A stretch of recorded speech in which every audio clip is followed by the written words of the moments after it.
Hi everyone, it's Publicity coming in from Melbourne, Australia. I've got my great friend Kit O'Toole. I've got Don Jeffries, who's written a book. Now, Kit, do the introduction to the book, please. All right. Well, this is a kind of a fascinating story in Beatles history.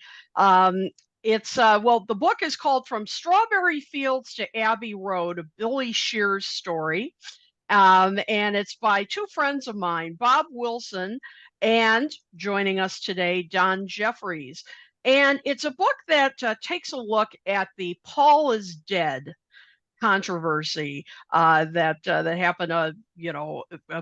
Find a kind of a fascinating. I mean, obviously, kind of a rumor that started in the late '60s that Paul McCartney died in a car crash, and that an actor named William Campbell took over the role of Paul McCartney, and that there were these clues that you could find, and we'll go into that in a minute, but on album covers, you could hear it in backwards messages and on certain songs. And this book takes a deeper look at those supposed clues and interviews a number of people, authors, musicians, actors and actresses. You won't believe the number of people that pop up in this book, and I'm honored to say I'm one of the people that was interviewed for this book to get their thoughts on this whole thing, that the hoax, that or the clues, so forth. And some of them were born. We're first generation fans, I should say. Some of them are like me, second generation fans. So you get all kinds of perspectives on this very interesting part of Beatles history. Yeah, Don, we just want to welcome you to the show. How are you today? Fine, thanks for having me. This is fun. We're just starting to do interviews about this, and it's a little bit of a departure for me. Although I wrote a book about entertainment on borrowed fame, that was my last published book, so I do cover that stuff as well.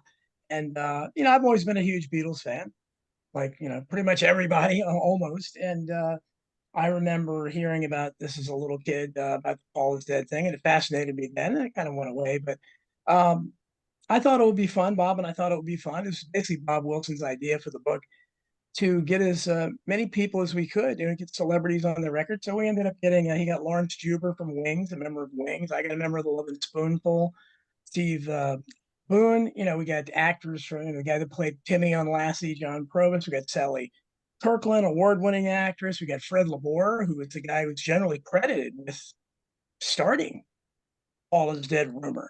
So lots of it. We've got David Wayne, my friend. I got to thank him especially because he got Richard Belzer, who just died. It's probably the last interview he ever gave was to us.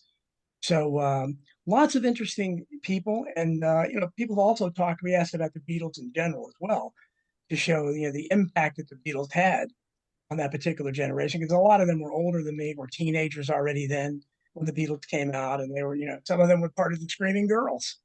So it's some of them talked about seeing them in concert in LA and everything, seeing them live. So I think it's a fun book. I think people will be interested. Again, I have an open mind, but I think it's pretty unlikely that they could have found somebody that looked exactly like Paul McCartney, that was a left-handed bass player, could write those kind of songs and sing. Nothing is impossible, but let's just say it's readers can read and find out. Okay, I just want to say now, being a first-generation fan, and it's like yesterday. So I'm going to use my memory now. It's not a problem, recall, to tell you what happened here, especially living in Australia, right? Now, the rumor came out, and we learned that it came from DJs in the United States, right? And then they ran with this rumor that Paul was dead, he died in a car crash, this and that. And then there's a colourful album that's a drawing, right? That has a small, tiny car going on a road aimed straight for someone's head, right? That's the first thing that came to us here in Australia. And then when you think about the intricate clues that the Beatles left, this is where you have to dwell in it. What was it all about? Now, I can tell you, here in Australia, the rumor came about that all this happened because the Beatles' record sales were falling, right? And that they were dropping. That was the reason behind all this Billy Shears stuff, right? Which made sense as well, because they're singing Billy Shears in 1967 on the Sgt. Pepper album. So it all goes together. And then you got George on the back cover.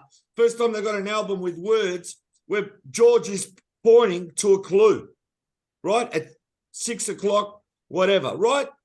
And then you've got the Sgt. Pepper album itself, where you've got the flowers designed as a base, like Paul is dead, right? Yes. So it's all these clues. And then Paul's outfit where it says the Canadian police, but that says like, you know, he's dead, pronounced dead. Yeah. So it's like all these clues came from nowhere. And to even think of these clues, they went to a lot of trouble, and the Beatles must have loved it, because unless you know about it, you won't find it. Like the end of Sgt. Pepper, the groove is made for only dogs to hear. Did you know that bit? Yep. On the out groove, only dogs can hear it. It's so high. Yeah. Right. And then when you hear the muddling, you know, like John at the end of Strawberry Fields, right? And he's talking about Paul's being dead and all that. Everyone went out and bought the single just to play it on their record player to hear that. Yeah. And he says that he really was saying cranberry sauce or something. I mean, I'm just saying from recall what it actually was. Yeah. But I can tell you that the rumours here in Australia and the world was huge. So all these Beatle nuts are going around buying the albums looking for the clues. Paul's dead, and the world's like, you know, the Beatles couldn't talk about it and say Paul's dead because they'd put the world in shock. That's what that was all about, that they had to find a replacement because they couldn't, like, you know, people started getting upset or suiciding to find out that Paul died in a car accident or something. That is the true recall of what I remember.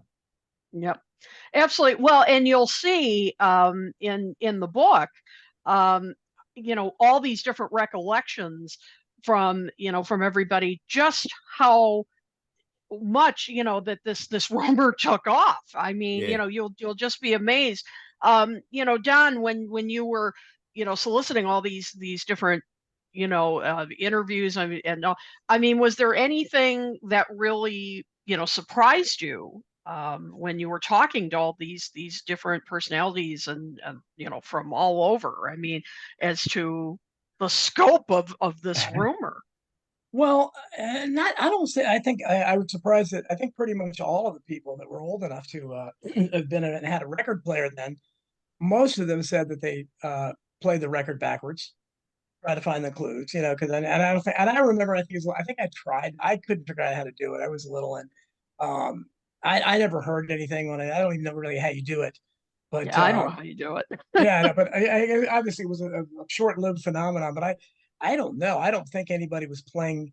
And after that, you saw like in other things, people play Led Zeppelin and things like that. And they look for clues. But I think it started with the Beatles, with the Paul's Dead thing. I think they're the ones that got people to start playing the records backwards. So I was now. I tell you, for instance, that we had Diane Renee, who sang Navy Blue, was a huge hit in the U.S. in the early 1960s, and she was very gracious to talk to me, my friend on Facebook, and she talked about being the Beatles asked her to be their opening act on their, you know, tour in America, and for whatever reason, I forget what the reason was, but her manager advised her to turn it down. It probably wasn't a good career move for her, but so there was, you know, there are lots of things that, you know, people. I said some of these people talked about seeing the, especially the actors that were young then, you know, they talk about seeing the Beatles out, you know, in California when they were playing live and stuff, or maybe even in Shea Stadium. But there was no hope of me having seen the Beatles live. And I did later see, I saw George Harrison, I saw Paul McCartney, and I saw Ringo. Lennon was my favorite, but he died, and he wasn't touring when I was old enough to do concerts. So, but I saw 3 of the 4 Beatles, but never together. But it was fascinating to hear the account of this, because you could tell how.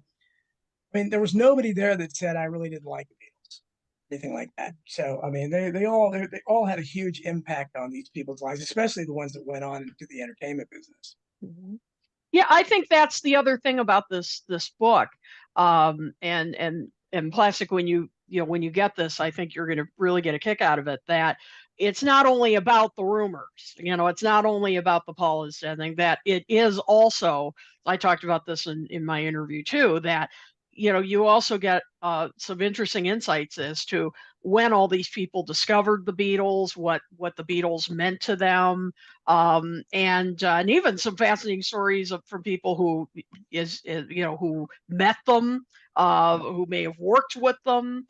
So you get other insights too. It's really an interesting book. And I'm not just saying that because I'm in it. Now I'm going to tell you one of the clues that blows my mind, and I don't know if you've heard it. This may be the first time you're going to hear it, and this may be the first time that new Beatle listeners hear it. Now, if you get the Sgt. Pepper album and you get a small mirror and you put it halfway to the drum, the Sgt. Pepper words become "I Who Die." Did you know that? Yeah. I've never tried to do that, but I have. Try it because it works. Get a little mirror, put it halfway up the drum in the middle of it, and watch the reflection, and the words change to "I Who Die." Well, you have to have you have to really work hard. No, but I knew that clue from back then. Yeah, yeah. Well, you mentioned and Sgt. Pepper probably has the most clues on it, but it has a funereal aspect to the cover. It's iconic with all those figures, but it also has a funereal aspect to it. Clearly, the base in there, that's a funeral wreath.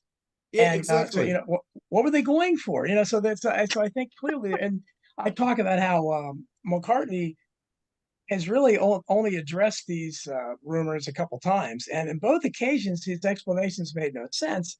One of them, he talked about, I think it was "When I'm 60," where is it? I think it was "When I'm 64," some video that they did. I think it was that song, and they have a lot of roses being thrown about, a lot of red roses, and McCartney is seen walking around with a black rose as a lapel, and of course, people, that means he's really dead. I just want to say that's in their film Magical Mystery Tour when they're dancing down the steps. All the Beatles have got red ones, and he's got a black one. Yeah, well, his explanation was, well, that's because we ran out of red roses, but you can see he's walking around with a black rose and he's throwing red roses everywhere in the air. So that makes no sense. And I think even more nonsensically, when he talked about the Abbey Road, they're walking across the street, the iconic picture where, John Lennon's supposed to be the preacher, and George is the gravedigger, and Ringo's the spectator, and McCartney's the corpse. Well, he's not wearing any shoes. So I think David Letterman or somebody asked him about, why aren't you wearing any shoes? And his explanation was that, well, I was wearing flip-flops and it was a really hot day. Yeah, that's so you took your flip-flops off, so your bare feet were on the pavement on a really hot day. That makes no sense. So yeah, but that's like the Volkswagen in the corner, right? 28 if. Paul would have been 28 years old had he not died. You see, right? Things like that, when you look at the cover, that blow your mind. And in the right-hand side, there's a guy standing there under the trees, right? He just happened to be at the right time on the cover, and he made history by being there, and he's watching the Beatles crossing the road. Now, I also want to go back to Sgt. Pepper. If you see Paul, somebody behind has got a hand signal above him. Oh, yeah. Indian hand signal saying that he's dead. Yep. So to go in depth in all these clues. Well, I think that's Fred Laborde, I think, claims he, and I don't think that is the Welsh symbol of death, but we don't know what the West symbol of death is. So if you're a little kid and you hear that, oh, well, I mean, why is there a hand? That makes total sense. Yeah, exactly. You got to understand, at this point, nothing makes sense. This is the only band that the more they do the weird stuff, the more their albums are selling. No, people are Beatle nuts. I'll be honest with you, even today. I cannot understand the amount of books that are coming out, the amount of merchandise. I don't know how people have the money to buy Beatles stuff now. It's beyond me. I can't keep up. I stopped a long time ago. Yeah. But I was just going to say that, the Beatles clearly had an inkling of all of they certainly knew about the over-analysis of their music and all, and on the White Album, I mean, Glass Onion is the perfect example. I mean, the whole thing about I've got another clue for you all, the walrus was Paul. Right. I mean, so they obviously knew about all of this and were having some fun with it. They're just egging on their fans. That's what they're doing. They're loving it. Yeah, John Lennon must have loved it and said, "This is great." But when you think about the clues, how intricate they are, and they really had to think about doing it. It's not something you make up willy-nilly. They thought about it. They must have had meetings about doing the clues and how they're going to do it, because it doesn't happen like that. They're not easy clues.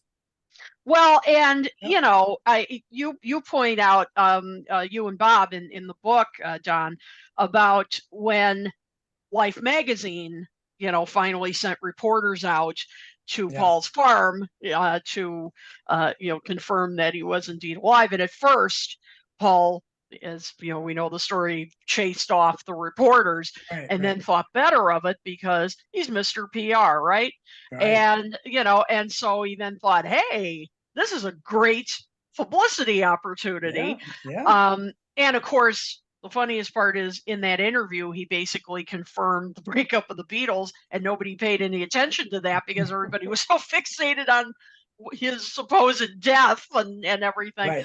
But yeah, I mean, I think the Beatles, you know, by doing a song like Glass Onion, by you know, that whole thing, I think probably they did think, okay, this stuff is pretty stupid, but hey, it's good publicity. Sure, it was, and you know, Lennon was, for somebody who, you know, wasn't a fan of capitalism, supposedly, he made a lot of money, and he was good at promotion. He was really, really good. So in my mind, I'm thinking Lennon was the one that dreamed this up. And I can't prove it, but I kind of got that, you know, message. He dreamed it up, saying, "Paul, you be the one, you know, the people will react the most to it because you're cute, you know, the cute one."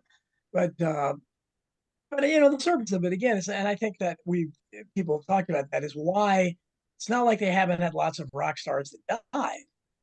And so why would they have to cover that up? That doesn't, you know, so it's really on the surface of it. It's that their fans would be too distraught. I don't know. The Rolling Stones fans didn't go crazy when Brian Jones died, and lots of obviously other, Buddy Holly, tons of, you know, big music acts died. And if anything, if they've been thinking, Lennon himself, when he put out Double Fantasy, then, you know, boom, his record sales went through the roof. You know, they said that about Elvis. You know, that's a great career move. You know, so really, if McCartney had actually died, it probably would have resulted in huge, I would think, record sales increasing for the Beatles. But I agree. I think that they definitely knew about it, and I don't know. And certainly Fred Laborde, who we talked to, is given credit for it. But even there, I don't know how many clues he invented, because he said he was listening to a radio station as he was a college student, and he was writing an article for a college newspaper, and somebody called in and was talking about Paul is dead. So that means somebody was talking about it before him. So where did that come from? So it was like something was in the air. And I put in my introduction, I have a couple other references to that, where there are these references out there even before that. So I don't know. It's like an urban legend or something, but it was out there in the air even before. He definitely seems to have, you know, ferreted out a lot of the clues. But I'm with you guys. I think that most or all of them were planted there because the Beatles wanted people to see them. But as I said, I think they had to do with falling record sales. That's all over the net too. But I just want to say one thing about John. Now, John, he heard a rumor, and it wasn't actually a rumor, but it got back to him from Liverpool, that one of his teachers was actually dissecting his songs. So what does John do? Writes on the Walrus to basically say, dissect this one then, you know. This one's a beauty, you know. Yeah. Yellow melon castor from a dead dog's eye. How are you going to dissect that one, you know, and all the noises?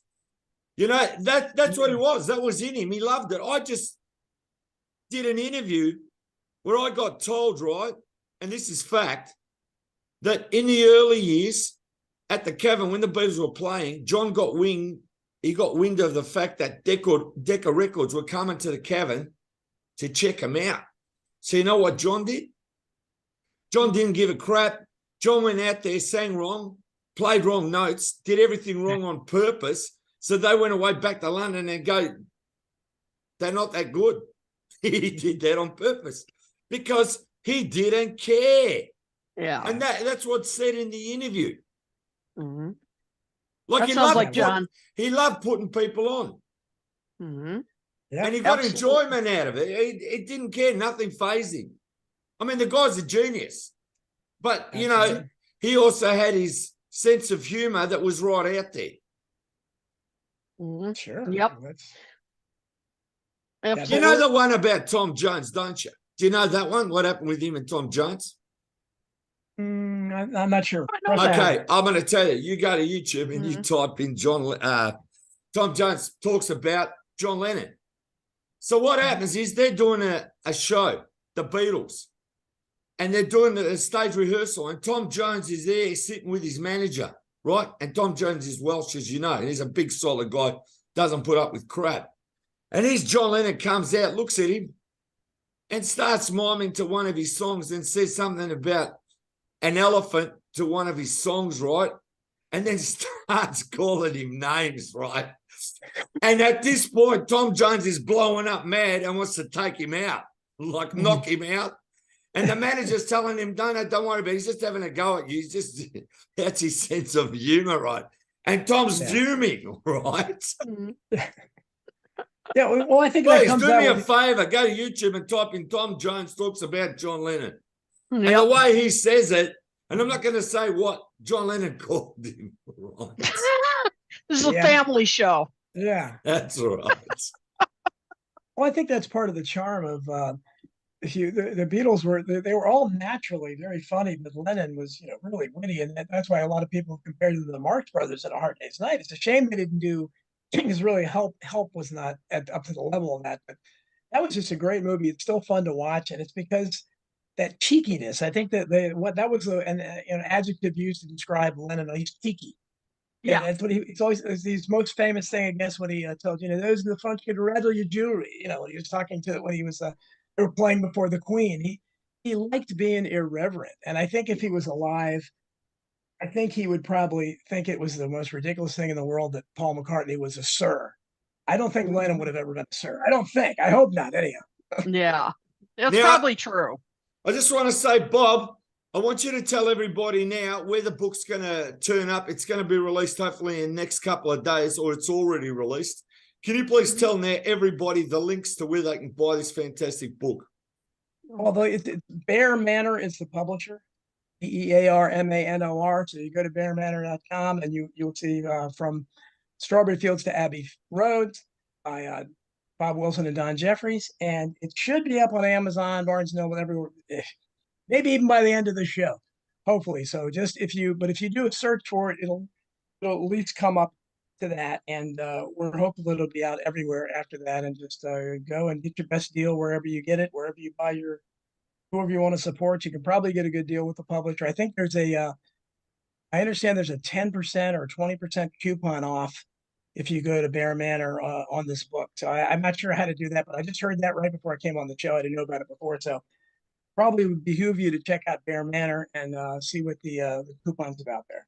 All right, Right. we want everyone out there to go and buy this fantastic book, From Strawberry Fields to Abbey Road, a Billy Shear story, and get into the clues, go on the net, do whatever, because it is fascinating. And I mean, even reading about it, hearing about it, listening to radio shows about it, it's all part of history, whether we like it or not. And let me tell you, the Beatles were very inventive at that time. And as I said, Beatle nuts everywhere went and bought albums just for the cover to look for clues. Now we're in 2023. We got the luxury now of either buying a book, right, or going on the net and finding out more about it. And I'd like to thank you, Kit, and I'd like to thank you, Don. It's a fantastic episode. Oh, it was Right. always a pleasure being back on, and it was an honor being part of this book. It was a lot of fun. Thank you, guys.